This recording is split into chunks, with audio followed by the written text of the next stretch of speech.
Hey, man, what's going on? It's Dukes and Bell, our behind the scenes look at what goes on the show, before the show. And we're glad that you're here. It's Wednesday, guys. That means we're headed up to Flowery Branch today. And of course, Day Day, our executive producer, Big O is here as well, our engineer. And guys, as we chop up all the things, the frustration died down a little bit. We're still, pissed off about it. But at the end of the day, we need answers and we need solutions. And that's hopefully what we're going to get today from Coach Rob. Mike, that's where I want to start because, we've had a variety of coaches on our show over the years. We've done these coaches interviews. Right. Guys, sometimes after a loss like what we had, which was a devastating loss, demoralizing type loss, we don't get a lot. And then there have been times where coaches have been forthcoming and being honest about, hey, this is what's got to change. And if it doesn't, more heads are going to roll.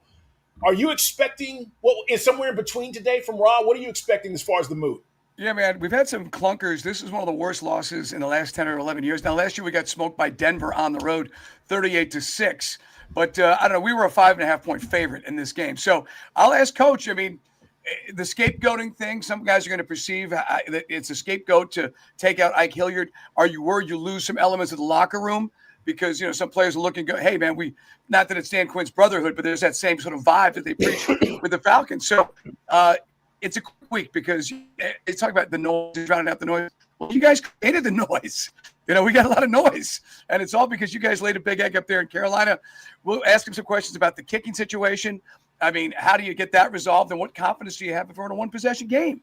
Whoever's going to be this guy, is Romo now going to be just erratic now that we've made him the guy? Is he even going to be the kicker this weekend, right, against the Commanders?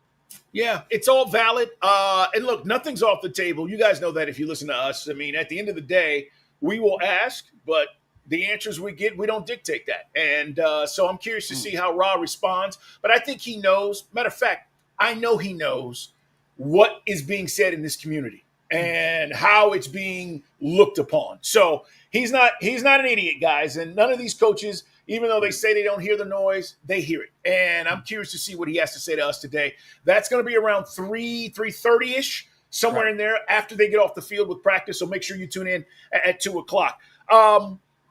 Guys, what about the injury situation? I mean, look, the irony to all of this is the stuff that's going on with the Falcons.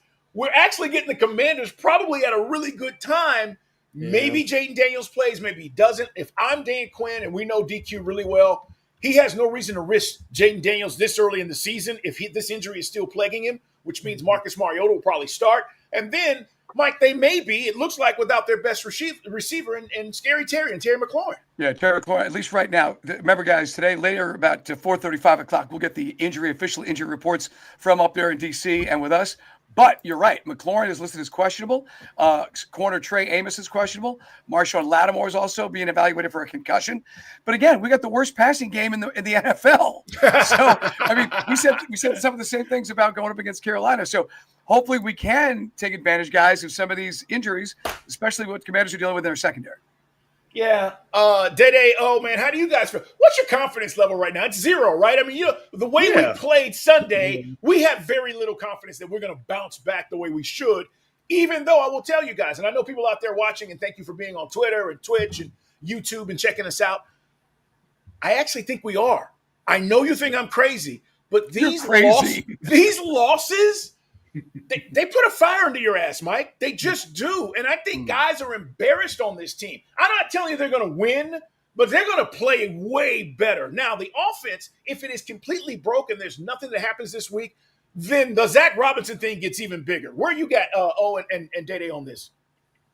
Go ahead, O. They haven't banked enough goodwill for me to go, oh, wow, I'm looking forward to bigger and better things on Sunday. I mean, we've seen 3 games this season, and 2 of them have been clunkers, and 3 of them have all been horribly offensively. So, like, what is there evidence-wise? What have they done? What have you shown me to make me think or make me believe that this is going to be different? Nothing. So until you go out and do it, and not just do it for one game, do it consistently, then you will regain or begin to regain my trust. Not fully regain my trust. Not gonna get me this time, Falcons. No. Yeah. Look, I think a lot of people feel that way. And here's the other part about that. Here's where I'll tell you, Mike, and I don't know how you feel, Danny. We'll get your thoughts here in a sec. I do feel confident in this defense. Yes. Guys, Right. the defense has played well. I know last week's score is not a real indicator. Mike mentioned the pick six. That's not on the defense. Terrible field position. Pinion, what the hell They were you gave up doing? only 20 yards in offense last week. So And if the starting position were in the shadows of the goalpost every freaking game. correct. Carl. No, Yeah. I was going to say, Mike, so I feel good about the defense. Oh, that part of it makes me feel confident. But you don't win games in the NFL without scoring points. Dede, what were you going to add to that? Well, and that's actually where I was going to go. I was going to say this is giving me shades a little bit of last season where we felt good, even though the defense had its issues last year. We felt good most of the season last year about how the defense played. It was just a matter of the offense getting in sync once things started kind of going south with Kirk Cousins. So for me, that's kind of where I'm already starting to get like those type of vibes. Like, is this going to be another season where the defense shows up day in and day out, but the offense can't come out and do what they need to do on their end? And guys, I'll tell you straight up, after Parker Romo missed that second field goal on Sunday, I was like, we're in trouble. And the reason I felt like that was because I knew that immediately meant pressure was going to be on the offense to get in the end zone. We weren't going to be able to settle for getting within field goal range at that point. We had to get in the end zone, and it just everything just seemed to go south from there. So my biggest concern right now is whether or not this offense is going to be able to turn things around. And like you said, it's just hard to be confident. Confidence on the defensive side is there, but the offense has not given not 1 ounce to feel confident about what they're going to be able to do this year. Yeah, man. Look, Drake London, for fantasy football owners, he's the 121st ranked wide receiver, Carl. I mean, that's our franchise wide receiver. We talked about Penix. Look, Penix, a rookie's going to have a stinker. The year the 49ers went to the Super Bowl with Steve Young, they lost 44 to Eagles. But 30-0 and looking lifeless and looking flat from the beginning of the game, there's no excuse. Now, the one caveat, and you said you're looking for some glass half full, we made the Vikings look like the worst team in football on Sunday night. They come out and throw a beat down on the Bengals the next week. So can we have that in us? Can Zach Robinson get this offense on track? Day brought it up yesterday. I reposted it on Mike Bell ATL on Twitter. Dan Orlovsky does a 5-minute breakdown with the worst team to be running the pistol. But the pistol is supposedly what Penix is comfortable with. That's what Dave Archer told us. So this offense could be just broken. And maybe we don't have the brain power in the building to fix it. And that's something we'll ask Coach about today. Yeah, you know what? Here's the thing, though. It's too late to change the offense. Yeah. All of that is done in the offseason, okay? So when you talk about, and by the way, for everybody, we've had this argument for years. Oh, mini camp's not important. OTAs is not important. Mm-hmm. Yes, it is. New coaches, new OC, new quarterback, new offense. And if you wanted to do any of that stuff, you needed to do it months ago, because now what you're doing is you're just adding pieces to what you already have. It becomes a lot more difficult to change the foundation of your offense. So I don't think they are, Mike. You're right. I think they're going to stay the course. The problem is, and Mike, we ran into this problem. It's Dukes and Bell, guys. It's our behind-the-scenes look at what goes on the show and how we kind of talk about things. And some things you'll hear today, other things we'll bring to the show. And we appreciate you guys being here. Mike, we had this conversation. Sometimes when you bring in a guy, and this is Ra's guy, right, from the Rams, right, and you want him to do what the guy where he came from did, which was Sean McVay, okay, it doesn't work. And sometimes it does, but sometimes it doesn't. We felt this a few years ago, for those of you who were here, when Kyle Shanahan left the Falcons after he went to the Super Bowl, and they brought in Steve Sarkisian and said, just do what he's doing. Just run what he's running, right? But it wasn't his offense. But it doesn't work because you don't have the nuances of how to meticulate that thing. You're just going foundationally. Here's the formation. Here's what we're going to do. Here's the pistol. Here's how we run it. I'm just saying, like, if this thing is broke, then guys, audience, that's a monumental mistake by this organization to just think in the offseason, this is what you're going to do. Now we're in the season, and this thing's not working, and now you're trying to change it. That's hard to do. Well, Zach Robinson's entire coaching career is with the Rams and Sean McVay. So it is a Rams-type system. That's why you and I discussed last year about Pitts when we were having those debates with our audience about it's Pitts' fault, he's not healthy, bad quarterbacks. The tight end with Higbee was just another factor. It wasn't like he was a big elite tight end. And we always felt like, wow, we got to maximize Pitts in this offense. He's like a de facto wide receiver. And I haven't seen that imagination. Now, I will say this last week, I think Pitts was open. I think he's starting to scheme him open. But for whatever reason, there's a disconnect and Penix isn't seeing him. We think our offense is so, let's be honest, we think we got so many star players, and wow, this thing can be so popping, but it's not. Are guys? I'll ask you guys: are we too close to it? Is Darnell Mooney just a guy, and now he's banged up? Is Drake London not an elite wide receiver? This guy was a 1,000-yard receiver last year. So what's happening now? Why isn't it working? I mean, are we overvaluing some of our skill position guys? Well, I do think there's more pressure on Drake to deliver because of the type of wide receiver he is. But we had this argument a few weeks ago. He's our number one. When you need a play, you need a 3rd and 5, you need a red zone. Right, he's gonna be the guy that you throw the ball to. But he is not. He doesn't benefit from having that star number 2 wide receiver. And when you say is Mooney a guy, and I love Darnell. What's up, Darnell? I do not think he's a star number 2, right? You're seeing that emergence in Tampa with Emeka Egbuka, right? But he had that. Mike Evans had that with Chris Godwin. It's always kind of been there. So we don't have the yin and yang, Mike. And so I don't think that we don't have the players, but I don't think that he benefits from having that kind of player on the opposite side, if that makes sense. So I'm with you. I mean, look. Well, plus he's not healthy. We think Mooney's still dealing with a shoulder injury. Correct. But I think like Bijan is a star. I'm telling you, we know what we've seen. Right.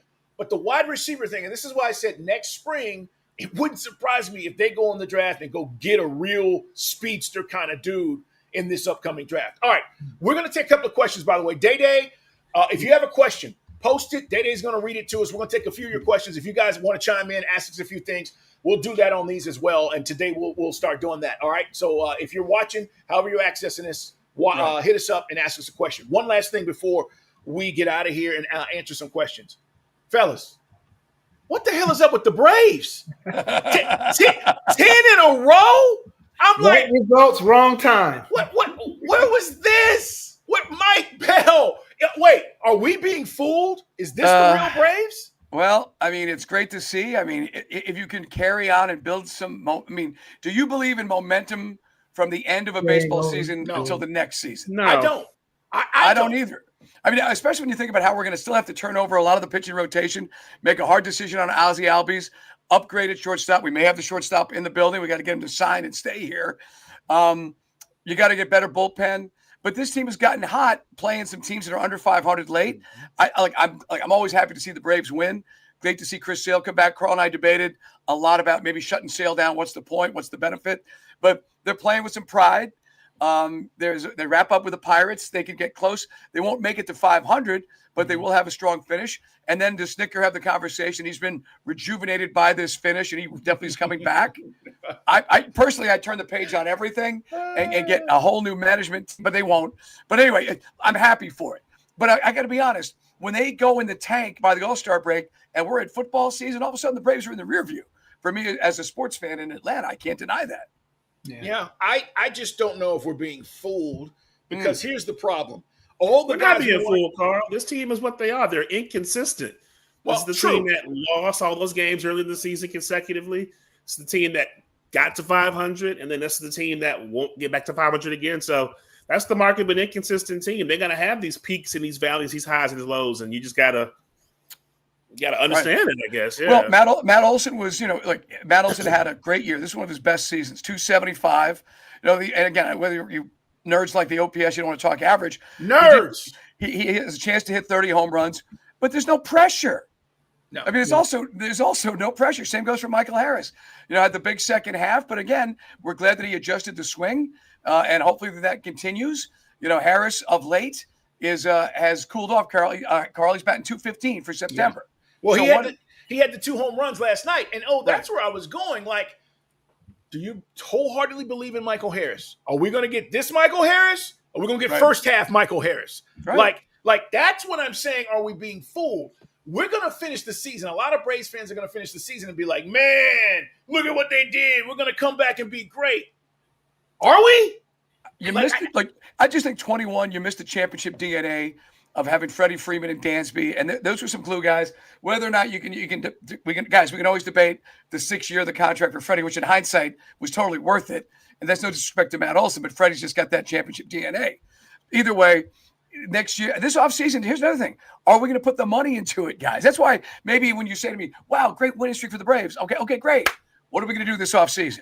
How are we going to build on it? You gonna put some money into this thing, or are we just gonna be baseline?